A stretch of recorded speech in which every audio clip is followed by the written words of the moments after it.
acá no es ADN, dése cuenta que es una sola cadena. Esto que está acá es ARN. Y el ARN está formado por bases nitrogenadas. Ustedes se van a estudiar cuáles son esas bases nitrogenadas.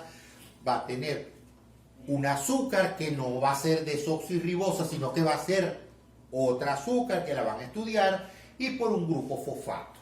También va a tener un electrón libre 3' y un electrón libre 5'.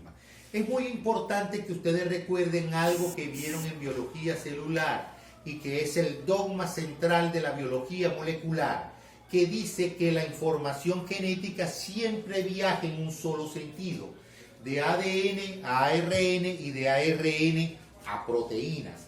Que el ADN va a sufrir un proceso que se llama duplicación o síntesis de ADN, que el ADN sirve de molde para formar ARN en un proceso que se llama transcripción, y que el ARN va a servir para formar proteínas en un proceso que se llama traducción. Y se llama traducción porque el ribosoma va a traducir, a cambiar del idioma de los nucleótidos al idioma de los aminoácidos, que es el idioma en el que están conformadas las proteínas.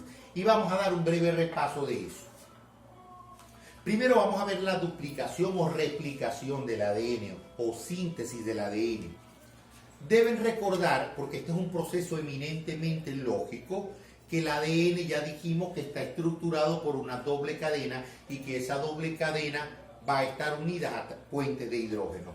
La replicación debe cumplir una serie de condiciones. ¿Cuáles son esas condiciones? En primer lugar, que siempre va en un mismo sentido, o sea, en sentido 5', 3'. Entonces, pero si va en sentido 5', 3', va a utilizar como molde una cadena que está 3', 5'. Es el primer precepto.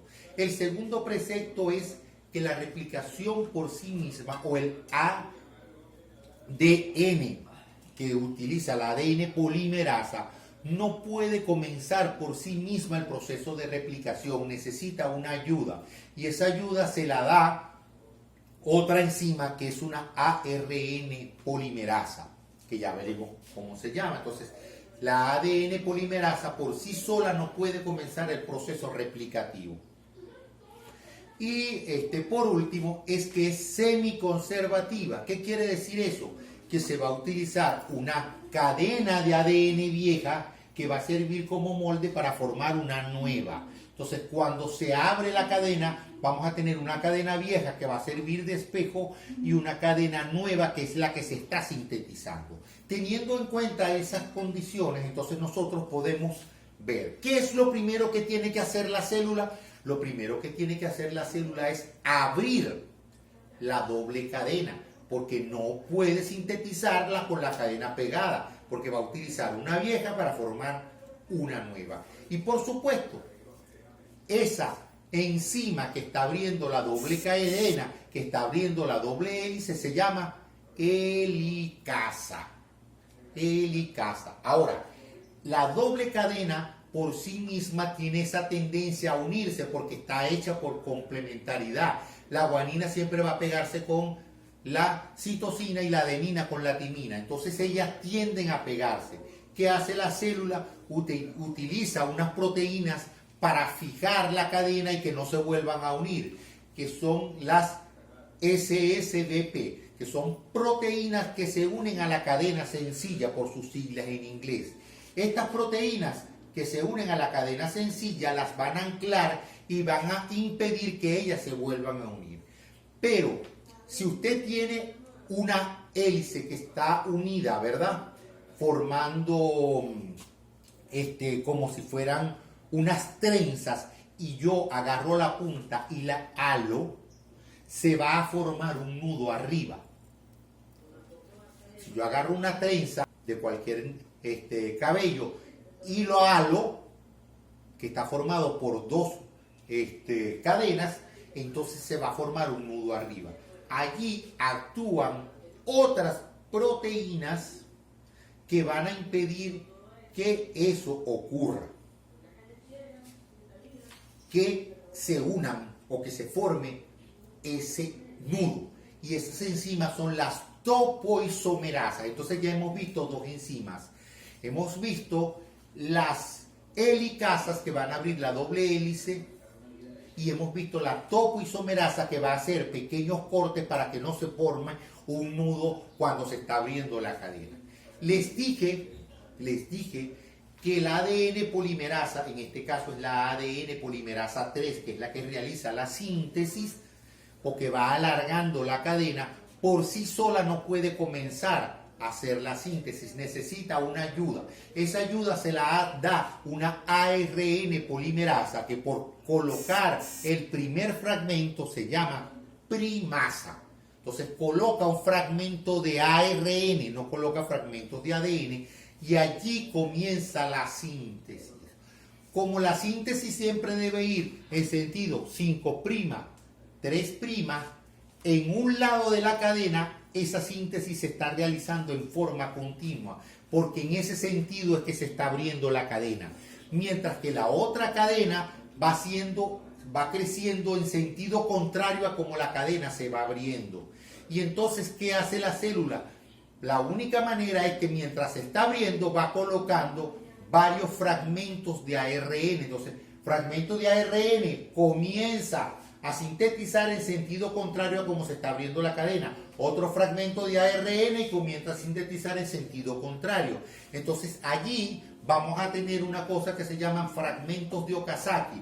Los fragmentos de Okazaki, el ARN más el ADN que se sintetiza a partir de él. La cadena en la cual la síntesis se realiza en forma directa, en forma continua, es la llamada cadena líder, y la otra cadena en la cual se está sintetizando en sentido contrario a como se está abriendo la cadena es la llamada cadena retrasada. Entonces ahí sí puede seguir actuando la ADN polimerasa 3, que está colocando pequeños fragmentos de ADN, o mejor dicho, va haciendo por complementariedad el crecimiento. Si está una guanina, coloca citosina. Si está una guanina en la cadena vieja, coloca citosina en la cadena nueva. Si está una timina en la cadena vieja, coloca adenina en la cadena nueva. Y así sucesivamente. Y lo mismo ocurre en la cadena retrasada.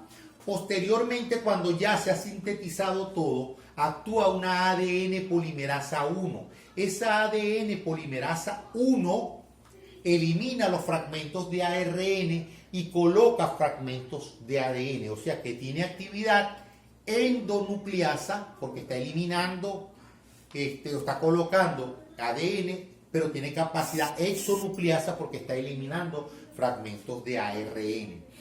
Lo coloca. Posteriormente viene nuevamente la ADN polimerasa 3, porque esto está sujeto a errores. Y esa ADN polimerasa 3 hace lo que se llama una corrección de prueba. Viene nuevamente la ADN polimerasa 3 revisando a ver si hay un error. Si hay un error, produce un corte, exonucleasa y coloca ADN nuevo, endonucleasa. Finalmente, cuando todo eso concluye, hay pedacitos que están separados porque han ocurrido los cortes y ahí actúa finalmente otra enzima que es la ligasa, y se llama ligasa porque va a unir, va a ligar con en este caso enlaces covalentes, fosfodiéster, entre un nucleótido y otro nucleótido. Y entonces así finalmente se concluye toda la cadena. Esta cadena es plana, entonces para que obtenga esa forma en espiral, actúa otra topoisomerasa diferente a la que realiza los cortes para que se produzca la forma de hélice de la cadena de ADN, terminando completamente el proceso de replicación. Dese cuenta que es un proceso sencillo y que cumple ciertos preceptos de lógica. Si ustedes aplican la lógica, van a saber cómo ocurre ese proceso de replicación. Lo repetimos. Entonces, inicialmente actúa la helicasa rompe los puentes de hidrógeno, entonces vamos a tener las dos cadenas viejas separadas. Ahí actúan las SSBP proteínas que se unen a las cadenas sencillas, produciendo el anclaje para que no se vuelvan a unir. Posteriormente a eso actúa una topoisomerasa, impidiendo que se forme un superenrollamiento o un nudo mientras se va abriendo la cadena. En ese momento ya el siguiente paso es para que actúe la primasa y coloque un pequeño fragmento de ARN. Posteriormente actúa la ADN polimerasa 3 haciendo una síntesis por complementariedad. Si en la cadena vieja hay adenina, coloca timina. Si hay citosina, coloca guanina, y así sucesivamente. En una, la síntesis va a ser continua porque utiliza una cadena vieja 3', 5', y la síntesis se realiza continua en sentido 5', 3', mientras que la otra cadena lo va haciendo por pequeños fragmentos porque va sintetizándose en sentido contrario a cómo se va abriendo la cadena. Y ahí vamos a tener los fragmentos de Okazaki, que son ARN más el ADN que se origina a partir de él. También en esta cadena llamada retrasada, la otra se llama cadena líder, se hace la síntesis por complementariedad. Después que se realiza la síntesis completa, actúa la ADN polimerasa 1, elimina fragmentos de ARN que estaban colocados, lo que elimina, y coloca fragmentos de ADN también por complementariedad. Finalmente, la ADN polimerasa 3, que ya había terminado el proceso, vuelve e inicia a revisar, hace lo que se llama la corrección de prueba o revisión de prueba, revisa todo el ADN, si hay algún error, elimina ese fragmento y coloca ADN nuevo. Prácticamente ya allí ha terminado. ¿Qué falta? Vienen las ligasas, hacen los enlaces fosfodiéster de aquellos nucleótidos en los cuales haya habido el error y se haya separado el fragmento, y lo mismo es donde ocurrieron los fragmentos de ARN, se unen y finalmente actúa la topoisomerasa produciendo el enrollamiento clásico de la cadena de ADN. Regresamos al dogma central de la biología molecular y ya vimos la duplicación o síntesis de ARN, y posteriormente entonces vamos a ver, recuerden, de ADN a ARN hay un proceso en el cual se utiliza el ADN como molde para sintetizar ARN mensajero, y eso se llama transcripción porque se transcribe la información, y posteriormente ese ARN es utilizado para hacer la síntesis de la proteína, y como se cambia del idioma de los nucleótidos al idioma de los aminoácidos, ese proceso se llama traducción. Ahora, para poder entrar allí, nosotros necesitamos saber qué es un gen. Y un gen no es más que un pequeño fragmento de ADN, pequeño o grande, porque hay genes grandes, de ADN que tiene como función fundamental la síntesis o codificación de proteínas estructurales, enzimas o incluso del propio ARN. Entonces, los genes son estructuras constituidas por ADN cuya función principal es la codificación o síntesis de proteínas estructurales, enzimas o de ARN. Ese gen está constituido por una región que está incluso antes del inicio del gen, que es llamada la región promotora, que básicamente es lo que le va a decir a la célula que debe comenzar la síntesis. Está constituida por exones, ¿verdad? Exones que son fragmentos de ADN, que son codificantes, e intrones que no son codificantes, que nos van a servir para la síntesis de proteína, para la síntesis de enzimas o la síntesis de ARN. Inicialmente sí se forma o se transcribe todo el fragmento, tanto exones como intrones, pero posteriormente los intrones son eliminados. Hay varios tipos de genes. Hay genes de copia única, hay familias de genes o multigenes, que son familia de genes clásicos y superfamilia de genes. Eso lo van a repasar porque lo vieron en biología molecular. Hay ADN extragénico, que son aquellos que no se utilizan para la síntesis de proteína o para la síntesis de enzima o para la síntesis de ARN, y son secuencias de ADN repetidas en tándem. Estas pueden ser satélite, mini satélite o microsatélite. Y hay secuencias de ADN repetidas dispersas, que son los elementos nucleares dispersos cortos y elementos nucleares dispersos largos. Deben ustedes repasar de sus libros de biología celular la transcripción, que recuerde que tienen 3 fases: el inicio, la elongación y la terminación. Deben recordar cómo se utiliza inicialmente el gen para hacer la transcripción y posteriormente cómo son eliminados los intrones, y después de eliminados los intrones se produce ese fenómeno de corte y empalme para formar un ARN maduro, que es el que va a salir del núcleo y que va a servir para la síntesis de proteínas, enzimas o ARN ribosomal. Deben recordar ahora sí que el protagonista de la síntesis de las proteínas, porque es el siguiente paso, que es el de traducción, es un ARN, que es el ARN de transferencia, que es el que lleva los nucleótidos por complementariedad al ribosoma para que se forme la proteína propiamente o el polipéptido.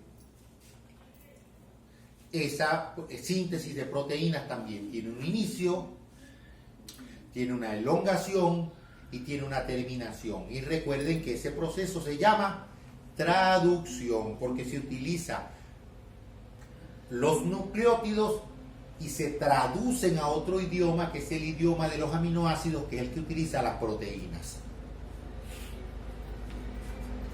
Van a repasar el proceso de iniciación, cómo se unen las dos subunidades del ribosoma a el ARN maduro y cómo viene el primer ARN de transferencia, que siempre tiene formilmetionina. Van a repasar el proceso de elongación, cómo se agrega cada uno de los aminoácidos, cómo pasa cuando ya se está formando el péptido, esa unión de aminoácidos al siguiente ARN de transferencia, cómo se produce el gasto de energía a través de el paso del péptido al otro a través de la peptidiltransferasa, y cómo entonces se mueve el ribosoma al siguiente ARN de transferencia a través de la translocasa, y cómo se producen, por supuesto, gastos de energía en ese proceso. Y por supuesto van a repasar el fenómeno de terminación, y que existen, ya en este caso no ARN de transferencia, sino factores de terminación que no van a llevar ningún nucleótido, y finalmente queda el polipéptido libre para que la célula lo pueda utilizar en el sitio en el que le corresponde. Entonces es supremamente importante que ustedes tengan en consideración esto que está aquí, que es lo que se conoce como el código genético. Y el código genético lo que dice es que existen tripletas de codones, o los codones, que son tripletas de ADN, que no van a codificar, o que van a codificar para varias aminoácidos. Y esto tiene que ver porque esos aminoácidos son los que más se utilizan, o los que más se utilizan en la síntesis de las proteínas. Entonces son mecanismos regulatorios. Antes se decía que el código genético era degenerado. ¿Por qué? Porque no todas las tripletas de nucleótidos de ARN iban a llevar un aminoácido diferente. Pero ya actualmente ese término se ha eliminado, simplemente para decir que son mecanismos regulatorios que tiene la célula. Porque si se produce, por ejemplo, un cambio en el ADN, que en este caso aquí era guanina, timina, que da citosina, titosina, uracilo. Entonces, si se cambia a guanina, guanina, guanina, ocurre exactamente lo mismo porque vamos a llevar prolina. Y dése cuenta que también hay codones de parada o codones de terminación.